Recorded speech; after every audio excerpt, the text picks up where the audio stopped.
Hello everybody, this is Pastor Lillian Daniel here at First Congregational Church, where today's Coronavirus Church Tour takes you to the portraits of the former ministers of our church. We were founded in 1839, so the first minister comes to us in 1840, which means we had a little time to run amok there. But he doesn't even have a portrait, which makes me think, what did he do wrong? Because everybody else has a great portrait. As I watched the inauguration yesterday, I was filled with thanksgiving and hope because we had a peaceful transition of power, which is as it should be. But the truth is, we do this all the time in our lives, not just in politics.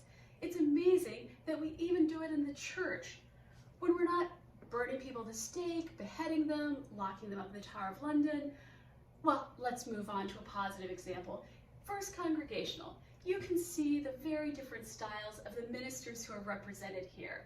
You have the early ministers who sat for sketched portraits because this was before photography. Then you have Max Strong in his coat and tie, dressed sort of like a banker. You have John Sunburn in the 60s who has on a coat and tie, but it is a loud plaid coat with a paisley tie, a very different style. You have Elmer Baker in his classic Geneva academic gown. You have Bob Miller, who is wearing a clerical collar. You have Pastor Emeritus Ken Bickle, who is here for the 25 years preceding me, each one of us representing a very different style. But the church can do this, and so can we. We do it in our lives all the time. It did raise the question for me, though, as to what portrait of me will hang in the church one day next to Ken's. How will I be remembered? And I do have a few suggestions.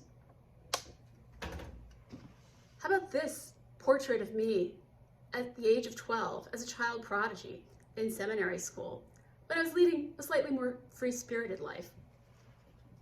Oh, how the years have taken their toll, particularly 2020, when this portrait was commissioned. It's really aged me. Hey, I'm not as crazy about this portrait commissioned by one of my former churches, but it was a peaceful transition, and we do them all the time.